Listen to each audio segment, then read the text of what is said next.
किसी भी धर्म या मज़हब में गरीबों की मदद करना, ज़रूरतमंदों की मदद करना एक अहम मामला है और ये एक अहम पिलर कह सकते हैं। सोसाइटी फॉर ब्राइट फ्यूचर भी इसी सिलसिले में काम करती है, गरीबों के लिए काम करती है, ज़रूरतमंदों के लिए काम करती है और उसी के नेशनल कोऑर्डिनेटर इरफान साहब हमारे साथ ख़ास बातचीत के लिए हैं। इरफान साहब, सोसाइटी फॉर ब्राइट फ्यूचर क्या है? मुख्तसर में आप ये बताएँ। Society for bright future basically आपदा प्रबंधन पर काम करती है और ख़ास बात ये है कि ये कम्युनिटी से कम्युनिटी को ये ऑफ़र करती है कि वो जब भी आपदाएं आएँ, चाहे वो नेचुरल हो या मैन मेड हो, उन आपदाओं से कैसे हम लोग निपटें और आपदाओं से होने वाली जो क्षति है उसमें किस तरह से लोगों की हम मदद करें। तो उसके लिए हमारे पास कम्युनिटी से ही करीब 2,500 वॉलंटियर हैं और हम लोग 15 स्टेट में काम कर रहे हैं। और जब कहीं भी कोई भी आपदा आती है, चाहे वो बाढ़ हो, भूस्खलन हो या साइक्लोन हो या ट्रेन एक्सीडेंट हो, बस एक्सीडेंट हो, तो ऐसे मौके पर हमारी ये कोशिश होती है कि हम फर्स्ट रेस्पॉन्डर बने, क्योंकि वक्त वहाँ पर बहुत कम होता है। जो लोग वक्त पर वहाँ पहुँच जाते हैं तो लोगों की जान बचाने में अपना रोल प्ले कर देते हैं। तो ये बहुत इम्पोर्टेंट है। अब ये ज़रूरी नहीं है कि सरकारी एजेंसी ही वहाँ पर वक्त पर पहुँचे, हो सकता है कि एसडीएफ कई मौके ऐसे आए हमारे लिए काम करते हुए कि वहाँ पर हमारी टीम पहुँच गई।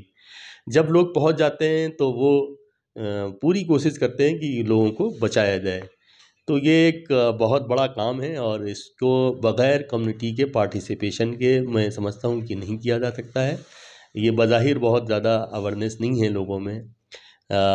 तो वो पार्टिसिपेशन नहीं हो पा रहा है। मैं ये चाहता हूँ कि कम्युनिटी का ज़्यादा से ज़्यादा पार्टिसिपेशन हो ताकि हम इंसानी ज़िंदगियों को बचा सकें। जी। इंसानी ज़िंदगी को बचाने के लिए हर किसी को आगे आना चाहिए और सोसाइटी फॉर ब्राइट फ्यूचर इसी के लिए काम कर रही। लेकिन जिस तरह से आपने अपील की कम्युनिटी के लोगों से कि मतलब सबको आगे आना चाहिए, ज़ाहिर है कि ये सब डोनेशन के साथ ही काम करते हैं आप और कोई भी एनजीओ डोनेशन के लिए ही डोनेशन के साथ ही काम करता है। अ, कई बार कुछ इस तरह की चीज़ें आती हैं, लोगों के सामने ये बातें आती हैं कि लोग मदद करते हैं, सपोर्ट करते हैं, लेकिन वो चीज़ें पब्लिक में या ज़रूरतमंदों तक नहीं पहुँच पाती हैं। आखिर लोग आप पर कैसे भरोसा करें और उसकी शफ़ाफ़ियत का जो मामला है, वो क्या है? हम लोग तो कोशिश ये करते हैं कि पब्लिक डोनेशन ही हमें रिसीव होता है और हम लोग पब्लिक में सारी जो अपनी अपील है वो चाहे डिजिटल मीडिया के माध्यम से या फिर सोशल मीडिया के माध्यम से ही हम लोगों तक अप्रोच कर पाते हैं। ये एक बड़ा ज़रिया भी है आजकल। और उसके जो रिस्पॉन्स हमें मिलता है वो क्राउड फंडिंग होती है। उसके रिजल्ट्स में, उसके नतीजे में हमें क्राउड फंडिंग होती है और उससे हम लोग काम करते हैं। हम अपनी तरफ से ये पूरी कोशिश करते हैं कि जो फंड आया है और उसका इस्तेमाल हमने कहाँ किया है, रिलीफ वर्क में किया है या रिहैबिलिटेशन में किया है, उसकी रिपोर्ट हम कोशिश करते हैं कि उन पब्लिक की जाए। उसको हमारे जो पब्लिक चैनल्स हैं, चाहे वो सोशल मीडिया हैंडल्स हों, वहाँ सब पे ही हम लोग कोशिश करते हैं कि उसको शाया किया जाए। और व्हाट्सएप के ज़रिए से जो डोनर हमारे साथ जुड़े, क्योंकि जब कोई डोनेट करता है तो वो हमें बैंक ट्रांजैक्शन भेजता है, हम उसको रिसीप्ट भेजते हैं, तो उनके नंबर्स ऑलमोस्ट हमारे पास आ ही जाते हैं। तो हम वो जो रिपोर्ट्स होती हैं तो हम व्हाट्सएप के ज़रिए से उन तक पहुंचाने की पूरी कोशिश करते हैं, बल्कि पूरी कोशिश नहीं बल्कि पहुंचाते ही हैं, लाजिमन पहुंचाते हैं। तो यही एक तरीका है जिससे शफाफियत रखी जा सकती है और इस तरह से बहुत सारे लोग हमारे ऊपर भरोसा करते हैं और ये काम हम बहुत लाजमन इसको करते हैं और तेज़ी के साथ करते हैं कि जैसे ही कोई काम मुकम्मल हो उन तक की रिपोर्ट पहुंचा दी जाए। तो ये बहुत एसबीएफ का कहा जाए एक तरह से कि कीर्तिमान है कि उसने बहुत बड़ा चंक अपने साथ जोड़ रखा है जो हमें डोनेट करता है। अ, अभी बातचीत के दौरान आपने बताया कि जैसे ठंड का मौसम है, सर्दी का मौसम है, कंबल तक़सीम करते हैं या अभी भी आगे भी आपका वो सिलसिला चलने वाला है। उसी दौरान आपने एक प्रोजेक्ट राहत की बात बताई। प्रोजेक्ट राहत क्या है, आप ये बताएँ?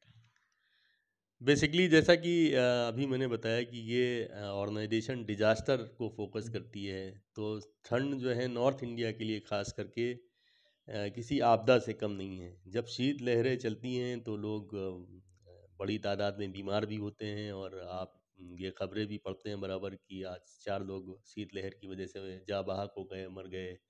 4 लोग यहाँ, 5 लोग वहाँ, 6 लोग। तो ये एक बड़ा लॉस होता है, इंसानियत का एक बड़ा लॉस होता है, इंसानी ज़िंदगियों का एक बड़ा लॉस होता है।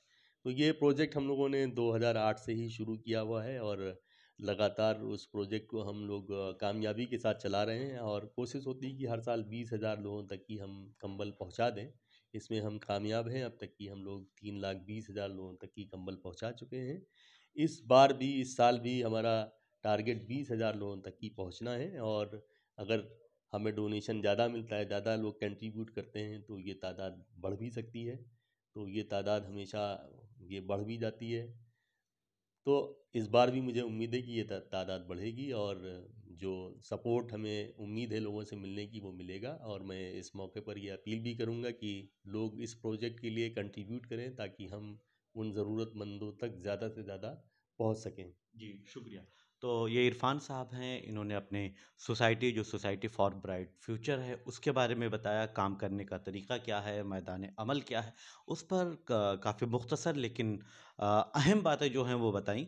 आप भी अगर ज़रूरतमंदों की, गरीबों की मदद करना चाहते हैं, तो इनके साथ जुड़ सकते हैं। बहुत सारी एनजीओज़ हैं, जिसके साथ आप जुड़कर काम कर सकते हैं, लेकिन एक शफ़ाफ़ तरीके से बिल्कुल किसी तरह की कोई धोखाधड़ी नहीं, इस तरह से अगर काम करना है तो इरफान साहब ने आपके साथ जो अपील की है, आप इनके साथ भी जुड़ सकते हैं। मैं निसार अहमद खान, भारत एक्सप्रेस, दिल्ली।